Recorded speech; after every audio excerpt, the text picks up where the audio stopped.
Preng! Setan! Teriak seorang pemuda sambil membalikan meja hingga seluruh yang berada di atas meja tersebut berhamburan berserakan di lantai. Seorang lelaki berpakaian warna kelabu dipenuhi bercak darah, tampak tertunduk sambil berlutut. Sedikit pun dia tidak berani menatap ke arah pemuda yang mengamuk tadi. Di tangannya, tampak masing-masing hanya memiliki 4 jari, dan pada bagian jari kelingkingnya sudah kudung seperti sengaja ditebas oleh benda yang sangat tajam. Melihat orang tadi hanya tertunduk saja, pemuda itu semakin berang. Dengan kasar, dia menjambak rambut lelaki itu, kemudian mengirimkan tendangan. Buk! Lelaki itu tampak terbungkuk dan seketika perutnya merasa mual, diakibatkan oleh tendangan tadi. Ampun Tuan Miller, kami dijebak. Kemana perginya Zeki? Teriak pemuda itu menggelegar. Aku di sini. Ada apa Tuan? Tanya Zeki yang langsung memasuki ruangan ketika mendengar namanya diteriakkan. Bagaimana kau mengatur rencana? Semuanya sudah gagal. Bukan hanya gagal, akan tetapi semuanya mati terbunuh. Jelaskan kepadaku, bagaimana kau mengatur rencana? Zeki tidak langsung menjawab, melainkan dia kini melihat ke arah lelaki yang sudah babak belur oleh kejadian pembantaian di kebun kelapa Tanjung Karang tersebut. Ceritakan kepadaku, bagaimana semuanya bisa gagal? Pinta Zeki. Kami ternyata telah dijebak oleh Joe William. Dia sengaja menyebarkan berita bahwa Albert akan datang ke Indonesia. Memang, Albert benar-benar datang. Kami melihatnya sendiri di Bandara Internasional Kuala Namu. Hanya saja, kedatangan Albert ini dimanfaatkan oleh Joe William. Dia telah mengetahui bahwa Anda ingin mencelakainya. Oleh karena itu, dia telah menempatkan orang-orangnya pada titik-titik tertentu. Dan akhirnya, terjadi perkelahian antara kami dan orang-orang yang datang dari kota Kemuning. Tidak ada yang selamat, kecuali saya. Jawab lelaki itu menuturkan semua kejadian yang merenggut lebih dari 20 nyawa anak buahnya. Kau pun sebentar lagi akan mati, kata Honor, lalu segera mendekat ke arah lelaki itu, kemudian mengirimkan cekikan ke arah lehernya. Suara tulang patah disusul dengan ambruknya lelaki tadi mengakhiri penjelasannya. Ketika lelaki itu jatuh ke lantai, nyawanya pun sudah lepas dari raganya. Apalagi yang bisa aku harapkan dari dirimu, Zeki? Tanya Honor tanpa ada embel-embel paman dalam penyebutannya. Tidak ada jawaban dari lelaki parubaya itu. Dia hanya tunduk menatap ke arah lantai ruangan tempat mereka berada. Dulu, ketika di Macau, kau juga menolak untuk membunuhnya. Alasanmu adalah, Albert ini sama sekali bukan ancaman bagiku. Sekarang apa? Dia sengaja meminta bantuan kepada keluarga William. Ini jelas adalah ancaman yang besar buatku. Mengapa kau mendadak menjadi orang gagu? Ayo katakan, apalagi yang bisa aku harapkan darimu? Masih banyak waktu untuk menyusun kembali rencana. Tidak semua yang Anda inginkan bisa terlaksana dengan segera. Jika Anda tidak sabaran dan menginginkan sesuatu yang instan, jawabannya hanya satu.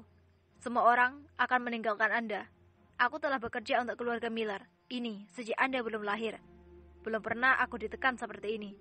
Lihatlah, Brother Tigerly. Dia kini menghilang karena Anda.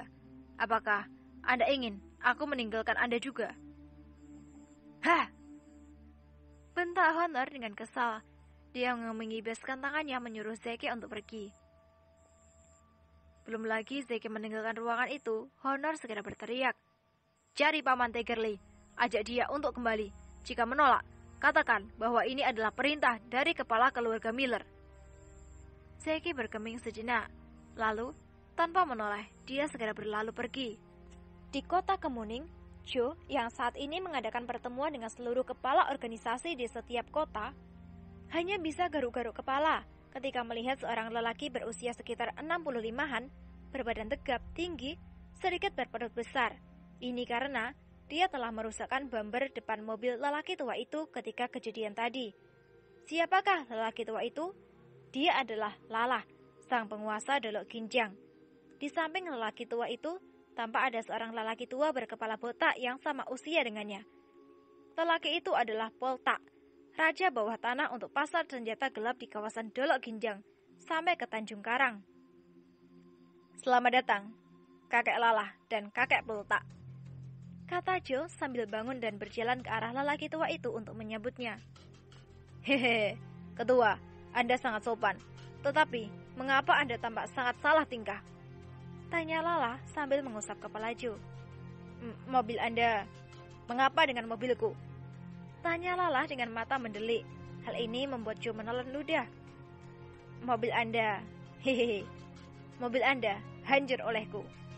Jawab Joe dengan tangannya tak henti menggaruk kepala. Hancur. Lalu, di bagian mana yang rusak? Tanya Lala pura-pura kaget. Bumpernya sudah tidak terlihat seperti bumper lagi. Bentuknya seperti orang sakit gigi. Jawab Joe. Kali ini, Lala sudah tidak kuasa lagi menahan ledakan tawanya. Sambil menjejakkan lidahnya, dia berjalan menuju ke kursi dengan geleng-geleng kepala.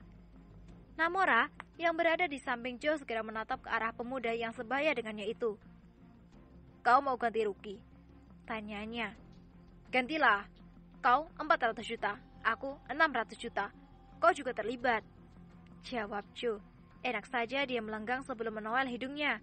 Membuat Namora sungguh makan hati melihat tingkah Joe barusan.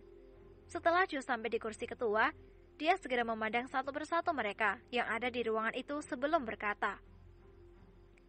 Apakah semuanya sudah berada di tempat? Sudah, ketua. Jawab mereka serentak. Di sana ada Tigor, Andra, Ameng, Acong, Timbul, Ucok, Jabat, Sugeng, Thomas, Monang, dan Roger. Untuk angkatan senior adalah Lala, Polta, dan Lamhot yang bekerja di bawah Lala. Silakan, semuanya untuk menempati kursinya masing-masing. Ujar Joe sambil mempersilahkan. Semua orang segera duduk untuk mendengarkan apa yang akan disampaikan oleh Joe. Joe yang saat itu ditemani oleh Namora yang berdiri di belakangnya, sama sekali tidak terlihat keberadaan Airford di sana. Hello everyone.